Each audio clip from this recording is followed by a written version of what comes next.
Hello, कैसी हो आप सब। मेरा नाम है कनिका।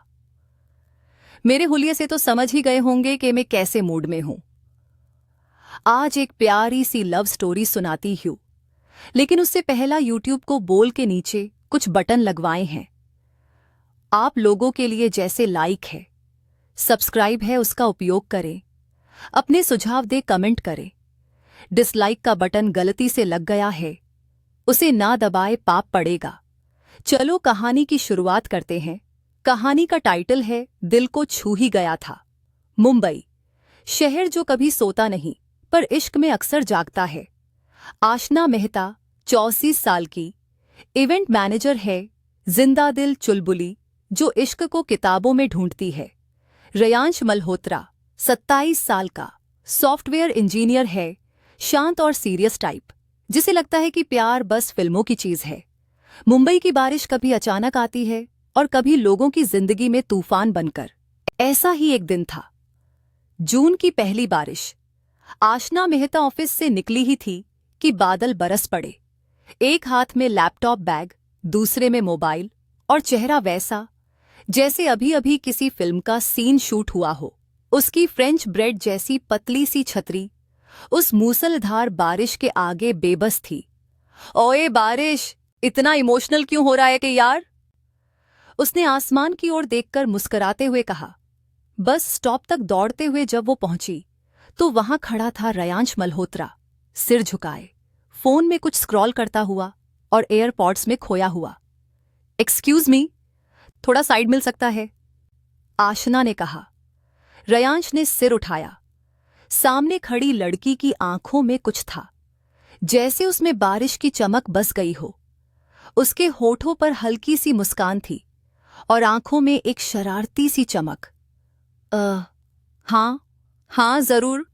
उसने अपनी छतरी थोड़ा सरका ली। थैंक्स, वैसे आज मुंबई वाकई फिल्मी हो गई है, उसने कहा, पानी की बूंदों को झटकते हुए। हम शायद, रयांश ने संक्षिप्त उत्तर दिया, फिर वापस फोन की ओर देखा। बाय द वे, इतनी बारिश में भी मोबाइल देखना जरूरी है क्या? आशना की आवाज में चुलबुलापन था। रयांश ने मुस्कुराते हुए कहा, वर्क फ्रॉम रेन। नाइस, मैं आशना हूं और आप? रयांश। रयांश? वाओ, थोड़ा पोएटिक नाम है ना?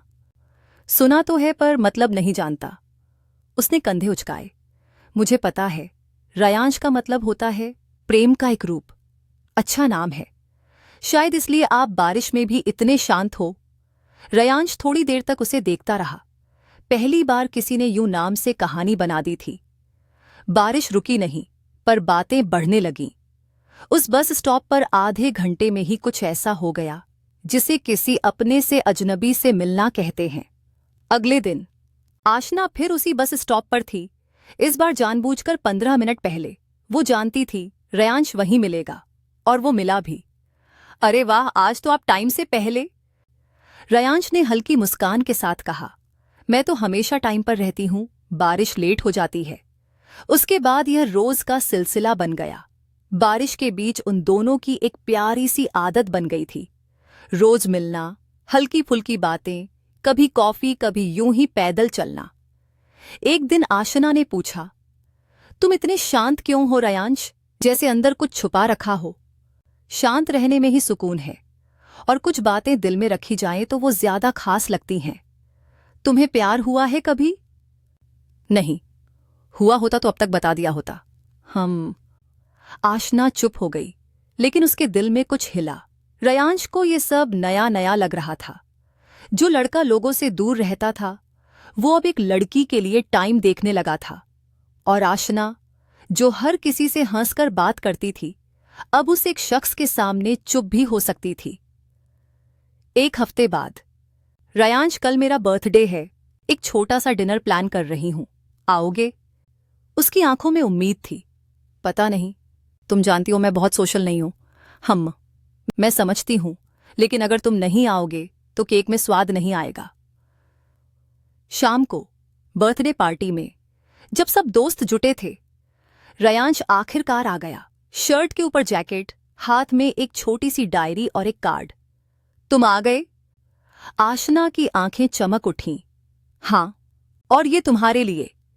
डायरी के पहले पेज पर लिखा था, तुमसे मिलकर पता चला हर कहानी बारिश में ही क्यों शुरू होती है। शायद इसलिए क्योंकि उसमें कोई गीत छुपा होता है, जैसे तुम। आशना कुछ पल चुप रही, फिर बोली, क्या तुम जानबूझकर धीरे धीरे पसंद आने लगे हो, या ये मेरा वहम है? रयांश ने पहली बार उसकी आंखों में सीधे देखा और कहा, शायद अब मेरा मतलब समझ में आने लगा है। प्रेम का एक रूप। मुंबई की गर्मी धीरे धीरे अपनी हदें पार कर रही थी। ऑफिस के मीटिंग्स, इवेंट्स और ट्रैफिक के बीच जिंदगी थोड़ी थकी हुई लगने लगी थी।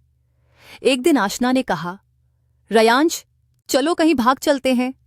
मतलब एक छोटा सा ट्रिप, कहीं पहाड़ों पर, हरियाली में, या किसी शांत सी जगह जहां सिर्फ हम हों और कुछ कहानियां बने।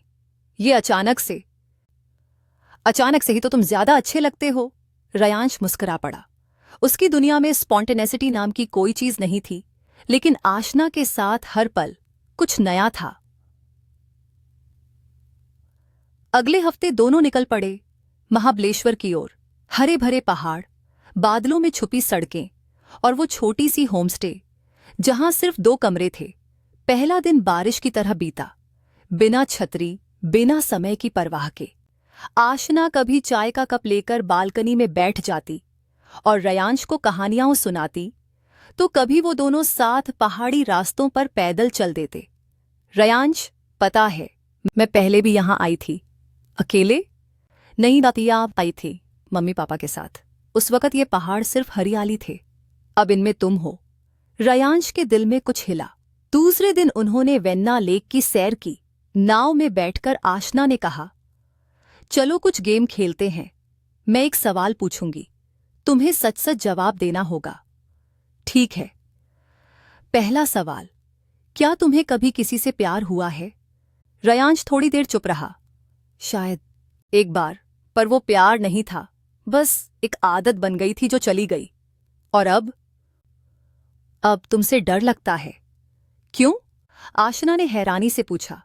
क्योंकि तुम आदत नहीं बन रही हो, शायद जरूरत बन रही हो। एक ठंडी हवा ने नाव को हिला दिया, लेकिन उस पल में जो बात हिली थी वो था आशना का दिल। रात को छोटी सी होमस्टे के टेरेस पर दोनों साथ बैठे। चांदनी कुछ कह रही थी और चुप्पी कुछ सुन रही थी। क्या तुम्हें भी लगता है कि कुछ पल ऐसे होते हैं जो एक तस्वीर बन जाते हैं, जिसे दिल की दीवार पर टांग दिया जाए? आशना ने पूछा। हां, जैसे अभी। रयांश ने पहली बार उसका हाथ थामा। उसकी उंगलियां ठंडी थीं, पर पकड़ गर्म। अगले दिन बारिश ने सुबह को रोक लिया था। बाहर का मौसम बेहद प्यारा था, लेकिन अंदर का मौसम थोड़ा बदल चुका था। रयांश कुछ चुप था। वो बार बार मोबाइल चेक कर रहा था। क्या हुआ? आशना ने पूछा। ऑफिस से कॉल आया था, कुछ इमरजेंसी है, मुझे शायद कल ही वापस लौटना पड़े। ओह, उसके चेहरे पर कुछ गिरा, शायद एक उम्मीद। शाम को दोनों एलिफेंट हिल पॉइंट पर गए, पहाड़ का सबसे खूबसूरत किनारा। मैं चाहती हूं कि ये ट्रिप हमेशा मेरी यादों में रहे, आशना ने कहा। और मैं चाहता हूं कि ये यादें कभी खत्म न हों, रयांश ने जवाब दिया। तो क्यों ना हम कुछ लिखें, अपने अपने दिल की बात, एक दूसरे को बिना देखे, एक पन्ने पर। ये तो रोमांटिक लग रहा है, रयांश ने मुस्कुराते हुए कहा। दोनों ने एक छोटा सा पेज निकाला और एक एक कोना लिखना शुरू किया। फिर वो पन्ना फोल्ड किया और अपनी डायरी में रख लिया। ये खोलेंगे तब जब हम साथ न हों, आशना ने कहा। अगले दिन रयांश को अचानक निकलना पड़ा। तुम्हें छोड़कर अच्छा नहीं लग रहा, उसने कहा। तो फिर वापस आना। उसकी मुस्कान में नमी थी। रयांश चला गया और आशना वहीं रुकी रही 2 दिन और। लेकिन जब वो लौटी तो कुछ बदला हुआ था। रयांश का फोन पहले जैसा नहीं आया, बातें कम हुई, जवाब धीमे पड़े। कुछ हफ्तों में वो गुड मॉर्निंग की जगह सीन में बदल गया। मुंबई लौटने के बाद सब कुछ वही था। वही बारिश, वही बस स्टॉप, वही चाय की दुकान। बस अब वहां रयांश नहीं था। आशना हर दिन उसे उसी स्टॉप पर खोजती। सुबह की कॉफी ठंडी हो जाती, लेकिन दिल की उम्मीद गर्म बनी रहती। 15 दिन हो गए थे। पहले दिन रयांश ने कहा, थोड़ा काम बढ़ गया है, कॉल नहीं कर पाऊंगा। फिर बस मैसेज, फिर सीन, फिर सन्नाटा। एक शाम जब वो अपने बेड पर बैठी थी तो उसकी डायरी के पन्ने फड़फड़ाए। वही पन्ना जो उन्होंने महाबलेश्वर में साथ लिखा था। उसने उसे खोला। एक तरफ उसका लिखा था, काश ये सफर कभी खत्म न हो, तुम रहो, मैं रहूं और ये पहाड़ों की हवा हमें गले लगाती रहे। दूसरी तरफ रयांश का लिखा था, अगर एक दिन मैं चुप हो जाऊं तो समझना कुछ ऐसा है जो कह नहीं पा रहा हूं। मैं जाना नहीं चाहता, लेकिन शायद मुझे जाना होगा। उसकी आंखें भर आईं। तो ये प्लान्ड था? उसने खुद से पूछा, रयांश, आखिर क्या बात है जो तुम मुझसे नहीं कह सके? अगले दिन हिम्मत करके वो रयांश के ऑफिस गई। रिसेप्शन पर पूछा, रयांश मल्होत्रा हैं? लड़की ने कंप्यूटर देखा, फिर मुस्कुराकर बोली, सर अब यहां नहीं हैं। उन्होंने पिछले हफ्ते रिजाइन कर दिया। क्या? कहाँ गए? सॉरी मैम, हमें कोई जानकारी नहीं।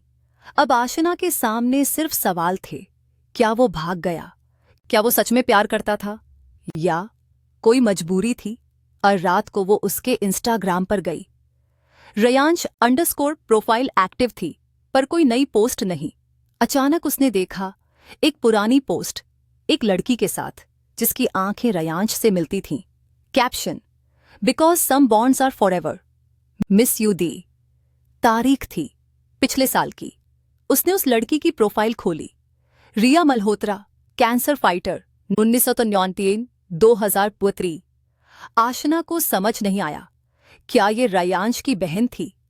दूसरे दिन उसने रयांश को एक लंबा मैसेज लिखा, तुम चले गए, लेकिन मैं वहीं ठहर गई जहां हमने साथ चलना शुरू किया था। तुम्हारे जाने की वजह जानने का हक़ मुझे शायद नहीं है, लेकिन जो इश्क जिया है वो आधा अधूरा नहीं था। अगर कभी लगे कि अब कह सकते हो, तो मैं यहीं हूं, उसी बस स्टॉप पर, तुम्हारे इंतजार में। और उसने सेंड कर दिया। 2 दिन बाद उसका फोन बजा। रयांश कॉलिंग। दिल तेज धड़कने लगा। कॉल उठाने से पहले उसने एक गहरी सांस ली। हेलो। कुछ पल खामोशी रही, फिर धीमी आवाज आई, मैं कह नहीं पा रहा था, लेकिन अब और छुपा नहीं सकता। मैं सुन रही हूं। मैंने तुमसे सिर्फ एक झूठ बोला कि मैंने कभी प्यार नहीं किया। सच ये है कि मेरी बहन रिया मेरी दुनिया थी। पिछले साल वो चली गई और उसके बाद मैंने खुद से वादा किया कि मैं किसी से दिल नहीं लगाऊंगा, क्योंकि जब प्यार छूटता है तो इंसान टूटता है। आशना की आंखें नम हो गईं। और फिर तुम मिली। तुम्हारे साथ सब कुछ दोबारा शुरू हुआ। हंसी, बातें, बारिशें और वो एहसास। पर मैं डर गया। सोचने लगा कि अगर तुम्हें भी खो दिया तो क्या तुमने खुद को ही खो दिया? आशना ने धीरे से कहा। रयांश चुप रहा। मैं कोई वादा नहीं कर सकती कि हम हमेशा रहेंगे, लेकिन क्या अब प्यार करने से डरना चाहिए? क्या तुम्हारी बहन ये चाहती कि तुम हमेशा अकेले रहो? नहीं। उसकी आवाज भीग गई थी। तो फिर वापस आ जाओ, क्योंकि मैं आज भी वहीं हूं, दिल की उसी जगह पर जहां तुमने पहली बार मुस्कुराया था। फोन कट नहीं हुआ, सिर्फ दोनों के बीच की चुप्पी अब बोझ नहीं, सुकून बन गई थी। मुंबई के आसमान पर बादल फिर वही थे, भारी, नम और बेताब। बारिश शुरू हुई थी और आशना उसी पुराने बस स्टॉप पर खड़ी थी जहां पहली बार रयांश से मुलाकात हुई थी। आज उसके मन में कोई सवाल नहीं था, बस इंतजार था। अचानक किसी ने पीछे से आवाज दी, रेनकोट भूल गई आप? आशना पलटी। रयांश खड़ा था, चेहरा थका हुआ, लेकिन आंखों में वही गहराई थी जो कभी उसकी डायरी के पन्नों में थी। कुछ सेकंड दोनों बस एक दूसरे को देखते रहे, ना कोई शब्द, ना कोई सवाल, बस एक मुस्कान, जैसे किसी पुराने अधूरे वादे को किसी ने पूरा कर दिया हो। तुम आ गए? आशना ने धीमे से पूछा। हाँ, और अब कहीं नहीं जाऊंगा, रयांश ने जवाब दिया। पास की चाय की दुकान अब उनकी आदत बन चुकी थी। आज वहीं बैठकर रयांश ने कहा, मैं तुम्हें पूरा सच बताने आया हूं, लेकिन अब डर नहीं लग रहा, क्योंकि अब तुम्हारे साथ हर डर छोटा लगने लगा है। उन्होंने साथ में बारिश को देखा, हर बूंद जैसे कोई पुराना लम्हा धो रही थी। चाय की भाप के बीच जब उंगलियां टकराईं तो इस बार किसी ने हाथ नहीं हटाया। मुझे लगता है आशना, रेयांश ने कहा। हम दोनों अधूरे थे। तुम अपने पल में जी रही थी और मैं अपने अतीत में अटका हुआ था। लेकिन शायद इस मिलन में ही कोई मुकम्मलपन है। और मुझे लगता है, आशना ने जवाब दिया, हमारा प्यार बारिश जैसा है, हमेशा गिरता है, भीगता है, लेकिन फिर भी जीने की वजह बनता है। उसी शाम रेयांश ने उसे मरीन ड्राइव ले चलने का प्लान बनाया। चलो वहीं चलते हैं जहां शहर भी थक के बस बैठ जाता है और समंदर सब कुछ कह देता है। रात के अंधेरे में मरीन ड्राइव की रोशनी चमक रही थी। लोग थे, हंसी थी, लेकिन उनके बीच एक अलग सी शांति थी। तुमसे एक बात कहनी है। रेयांश ने जेब से एक छोटा सा लिफाफा निकाला। क्या है ये? खोलो। लिफाफे में एक टिकट था, महाबलेश्वर का। क्या हम वहीं दोबारा जा सकते हैं? इस बार कुछ अधूरा नहीं छोड़ेंगे। रेयांश, देने आशना की आंखें भर आईं। तुम्हें पता भी है कि ये टिकट मुझे कितना वापस जिंदा कर रहा है। मुझे सिर्फ इतना पता है कि तुम मेरी जिंदगी हो और अब मैं तुम्हें खोना नहीं चाहता। आशना ने कुछ नहीं कहा, बस उसका हाथ थाम लिया, कसकर, बेझिझक। अगले दिन महाबलेश्वर की वही पुरानी होमस्टे, वही कमरा, वही खिड़की, वही पहाड़। पर इस बार कुछ बदला हुआ था। दो लोग जो एक दूसरे को खोकर फिर प्यार करना सीख गए थे। रात को टेरेस पर चांदनी ने उनकी चुप्पी को फिर सजा दिया। रेयांश ने धीरे से कहा, अगर मैं तुम्हें कहूं कि तुमसे पहले मैंने कभी जिया ही नहीं, तो क्या तुम भरोसा करोगी? नहीं, आशना ने मुस्कुराते हुए कहा, क्योंकि मैं चाहती हूं कि अब तुम बस मेरे साथ जीना शुरू करो और पहले क्या था वो सब पीछे रह जाए।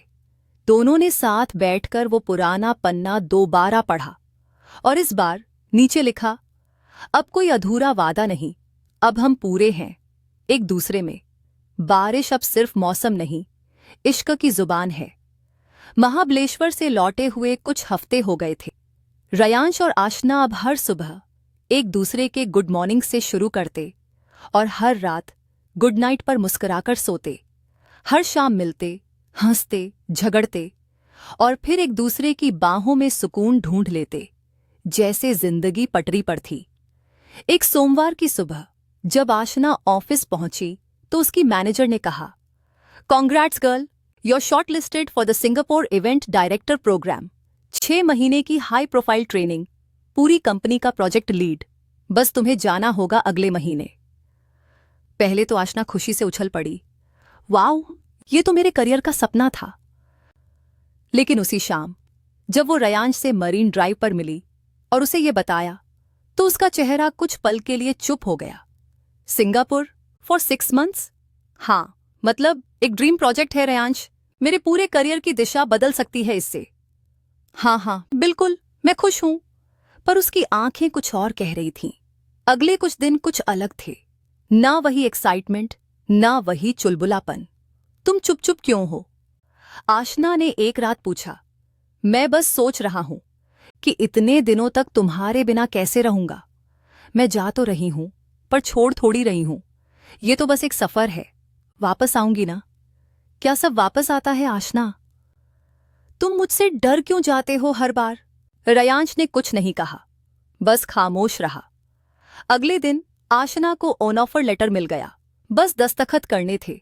उसने रेयांश को बुलाया।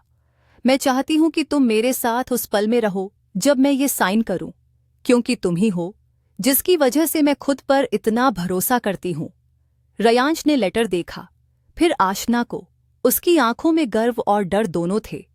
तुम्हारी उड़ान बहुत ऊंची है और मैं बस ये चाहता हूं कि जब भी नीचे देखो मैं वहीं मिलूं, उस जमीन जैसा जो तुम्हें संभाले। आशना की आंखों में आंसू आ गए। मैं जा रही हूं, लेकिन तुम मेरा घर हो रेयांश। मैं किसी मंजिल की नहीं, तुम्हारे लौटने की प्यासी रहूंगी। फ्लाइट से एक रात पहले दोनों साथ बैठे थे, चुपचाप। अब कुछ कहने की जरूरत नहीं थी। एक दूसरे की आंखों में वही सब लिखा था, वादा, दर्द, सुकून और प्यार। कल जब मैं उड़ जाऊं तो तुम कमजोर मत होना, आशना ने कहा। और जब तुम उड़ रही हो तो बस इतना याद रखना, तुम्हारा कोई हर दिन तुम्हारे बिना आधा रहेगा। ये एयरपोर्ट पर विदाई का वक्त आया। कंधों पर बैग, आंखों में आंसू और होंठों पर हल्की सी मुस्कान। रयांश, उसने उसका हाथ थामा। मैं वादा नहीं करती कि सब आसान होगा, पर वादा करती हूं मैं रोज तुम्हारे लिए जीऊंगी। रयांश ने धीरे से उसके माथे को चूमा। और मैं तुम्हारे लौटने तक वहीं रहूंगा, उस बस स्टॉप पर जहां बारिश तुम्हारा नाम पुकारती है। फ्लाइट टेक ऑफ कर गई। रयांश वापस लौट आया, उस घर में जहां अब सन्नाटा उसका सबसे गहरा दोस्त बन गया था। और आशना? हर सुबह जब वो सिंगापुर के एक नए ऑफिस में दाखिल होती तो अपने फोन की स्क्रीन देखती। रयांश की फोटो के नीचे टाइम जोन सेट था। मुंबई, होम। सिंगापुर, तेज रफ्तार जिंदगी और उजली रोशनियों का शहर। यहां सब कुछ बहुत चमकदार था। बिल्डिंग्स, ट्रैफिक, लोग। और अब आशना भी उसी चमक का हिस्सा बन रही थी। उसका ऑफिस अब शहर के टॉप इवेंट मैनेजमेंट ग्रुप में था, जहां हर दिन एक नया प्रोजेक्ट, नई मीटिंग और नई चुनौतियां उसका इंतजार करती थीं। एक दिन मीटिंग के बाद एक आवाज आई, हे न्यू गर्ल, कॉफी ब्रेक। वो था नील घोष, 30 साल का, स्मार्ट, तेज और बहुत ही कैजुअल स्टाइल में बोलने वाला लड़का। वो इस कंपनी का क्रिएटिव हेड था और अपनी मेहनत के साथ साथ अपनी मजाकिया बातें लिए जाना जाता था। हाय, आई एम आशना। उसने हाथ बढ़ाया। नील, तुम इंडिया से हो? यस, मुंबई। नाइस, मैं कोलकाता से हूं। चलो कॉफी लेते हैं। You are going to need caffeine to survive this place. उसे एक कप कॉफी से जो दोस्ती शुरू हुई, वो जल्द ही डेली कॉफी, टीम मीटिंग के बाद का लंच और शाम की वॉक तक पहुंच गई। नील मजाकिया था, पर असल में काफी गहरा सोचने वाला इंसान भी। एक शाम जब आशना ने रयांश से वीडियो कॉल की, वो थक गया था और कुछ उखड़ा सा लगा। हाय लव, आशना ने हंसते हुए कहा। हे, कैसी हो? बिजी, बट अच्छा जा रहा है। आज एक बहुत बड़ा प्रेजेंटेशन था। नील ने मदद की। आशना चौंकी। तुम्हें कैसे पता? तुम्हारी इंस्टा स्टोरी में साथ में कॉफी थी। ओह हाँ, वो तो बस ऑफिस फ्रेंड है। चिल यार। हाँ हाँ, बस पूछ रहा था। क्या हुआ है रयांश? तुम नाराज लग रहे हो। नहीं, शायद थका हुआ हूं। तुम एंजॉय करो। फोन कट गया, लेकिन उस रात दोनों देर तक जागे, अपने अपने ख्यालों में। अगले दिन नील ने पूछा, everything okay? You looked a little off last night. Aashna ने हंसते हुए कहा, long distance relationships, they test your patience and trust both. Neel ने मुस्कुराकर कहा, well, I don't believe in long distance. Either you're close enough to hold their hand or you're too far to know who else is। उसकी ये बात चुभी भी और गूंजती भी रही। इस बीच रयांश की बेचैनी बढ़ रही थी। उसने कई बार मैसेज टाइप किए और फिर डिलीट कर दिए। उसके मन में सवाल था, क्या मैं पीछे छूट रहा हूं? क्या नील सिर्फ दोस्त है? एक रात जब आशना और नील एक आउटडोर इवेंट से देर रात लौट रहे थे, तो नील ने कहा, तुम एकदम अलग हो आशना। तुम्हारा वाइब, तुम्हारी बातें, सब कुछ बहुत खूबसूरत है। आशना मुस्कुराई। मैं टेकन हूं नील। मैंने कभी क्लेम नहीं किया, बस कहा तुम खास हो। आशना चुप रही। उसने नील से कोई दूरी नहीं बनाई, पर उसकी आंखों में एक हल्की सी चिंता उतर आई। उधर रयांश ने एक लंबा मैसेज लिखा, लेकिन भेजा नहीं। बस अगले दिन अपने पुराने बस स्टॉप पर जाकर बैठ गया, जहां कभी आशना मिली थी। बारिश हो रही थी और इस बार वो पहली बार उसके बिना भीग रहा था। सिंगापुर की वो शाम बाकी शामों से थोड़ी अलग थी। आशना और नील दोनों ही क्लाइंट मीटिंग के बाद एक शांत सी रूफटॉप बार में थे। शहर की रोशनियां दूर दूर तक फैली थीं और हवा में थोड़ी थकान, थोड़ी मदहोशी थी। तुम बहुत बदल गई हो आशना, नील ने कहा। बदल गई? कैसे? शुरुआत में तुम काम की बातें करती थीं, फिर कॉफी की, फिर हंसी की, और अब मैं जब तुम्हें देखता हूं तो लगता है जैसे मैं किसी अधूरे गीत को पूरा करना चाहता हूं। आशना कुछ पल चुप रही। वो जानती थी कुछ आने वाला है। आशना, मैं जानता हूं कि तुम किसी और से प्यार करती हो, पर मैं भी अब खुद से झूठ नहीं बोल पा रहा। I like you deeply. तुम्हारी बातों में सुकून है, तुम्हारी आंखों में कोई अधूरा सपना, और मुझे लगता है मैं तुम्हारा अगर नहीं कभी बनना चाहता हूं। आशना की सांसें थमसी गईं। नील की आंखों में कोई शरारत नहीं थी, बस सच्चाई थी। नील, तुम एक अच्छे इंसान हो और तुम्हारी दोस्ती मेरे लिए बहुत मायने रखती है, लेकिन मेरे दिल में कोई और है। क्या वो भी अब वहां है, तुम्हारे करीब? नहीं, वो मुझसे हजारों मील दूर है, पर मेरा दिल उसी के पास है। और अगर एक दिन वो दिल वापस ना ले या किसी और के पास रख दे, तो भी मैं उसे वक़्त दूंगी, क्योंकि कुछ रिश्ते सिर्फ पाने के लिए नहीं, निभाने के लिए होते हैं। नील ने नजरें झुका लीं। ठीक है, मैं तुम्हें मजबूर नहीं करूंगा, पर अगर कभी तुम्हें लगे कि तुम्हें किसी दोस्त की जरूरत है जो सिर्फ सुने और कुछ न कहे, तो मैं वहीं रहूंगा, कॉफी मशीन के पास। घर लौटते वक़्त आशना की आंखें नम थीं। कभी कभी कहना भी किसी को तोड़ता है, लेकिन खुद को बचा लेता है। उधर मुंबई में रयांश बेचैन था। उसे लगा जैसे कोई दरार धीरे धीरे बन रही है। बातें कम हो गई थीं, समय बदल गया था, और एहसास वो भी कुछ धुंधला लगने लगा था। उसने अपने दोस्त से बात की, क्या मैं ओवरथिंक कर रहा हूं, या क्या दूरियां सच में दिल के बीच भी दीवार बन जाती हैं? दोस्त ने कहा, अगर शक है तो मत बैठो, उठो और जाकर देखो। प्यार डर से नहीं, यकीन से चलता है। अगली ही सुबह रयांश ने फ्लाइट बुक कर ली, मुंबई से सिंगापुर। इस बार वो सिर्फ मिलने नहीं जा रहा था, बल्कि खुद को साबित करने।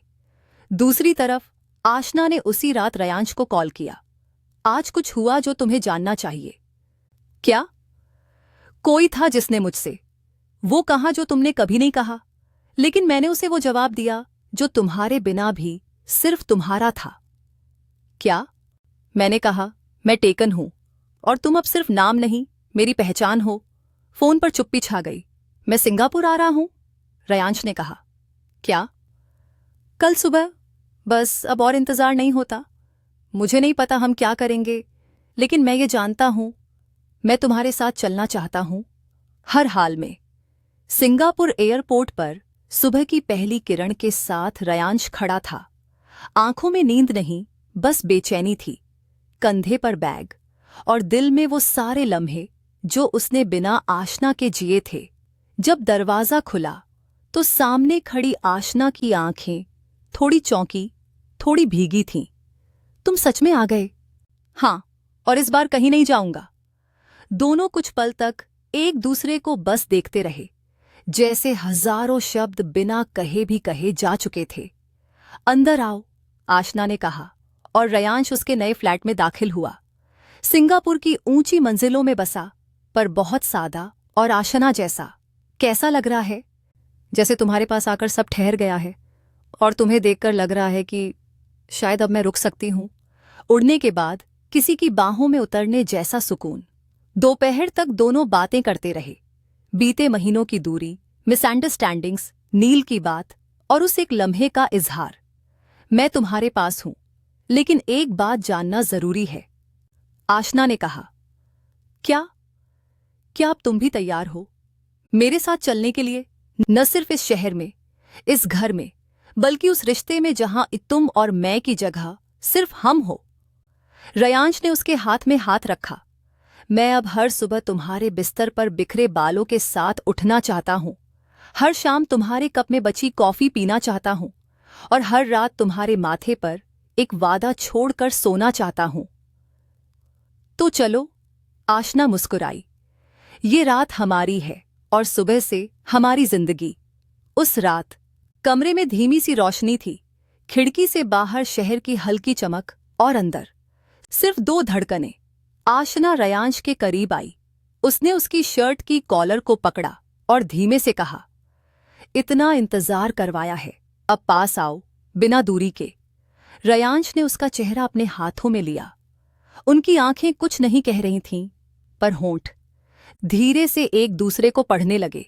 पहली बार उनका चुंबन हल्का नहीं था, उसमें महीनों की तड़प, चुप्पी और टूटन का संगम था। उनकी सांसें तेज थीं, पर छूने में एक अलग सी ममता थी। आशना ने उसकी शर्ट के बटन खोल दिए, एक एक करके, हर बटन के साथ जैसे कोई दीवार गिर रही थी।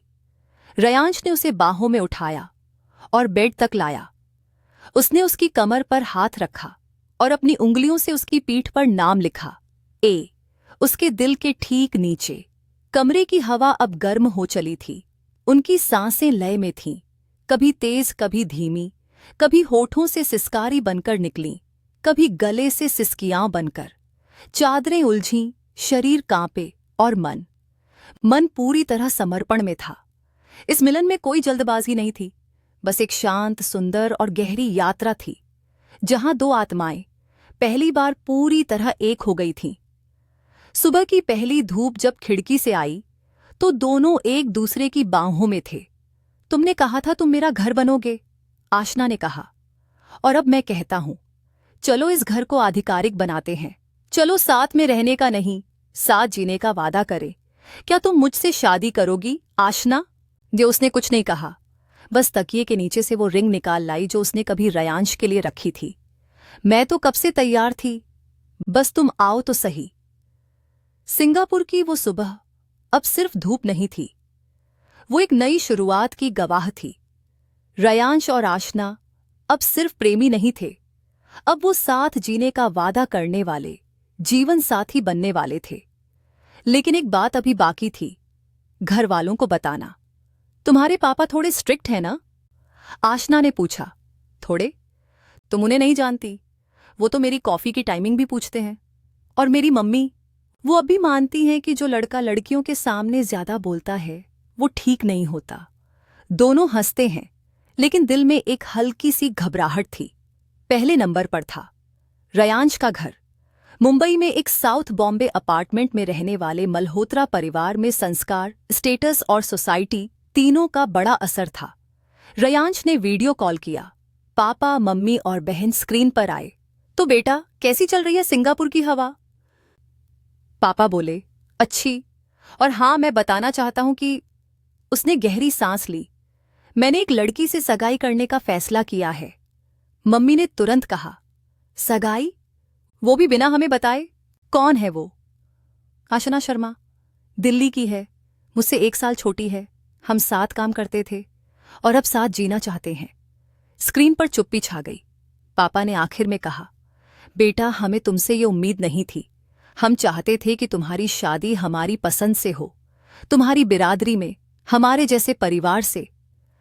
पापा, मैं जानता हूं आप क्या चाहते हैं, लेकिन आप क्या कभी ये सोचेंगे कि मैं क्या चाहता हूं? दूसरी तरफ आशना ने भी अपनी मम्मी पापा को कॉल किया। सिंगापुर में लड़का मिला है। मम्मी ने आंखें तरेरी। माँ, वो इंडिया से है। रयांश बहुत अच्छा इंसान है और मैं उसे दिल से चाहती हूं। पापा शांत थे। बेटा, क्या उसने कभी हमसे बात करने की कोशिश की? क्या उसकी फैमिली तैयार है? अभी नहीं, लेकिन हम दोनों मिलकर सब करेंगे। आपको पसंद आएगा वो। मम्मी ने कहा, हमने तो कभी सोचा भी नहीं था कि हमारी बेटी विदेश जाकर अपने मन से शादी करेगी।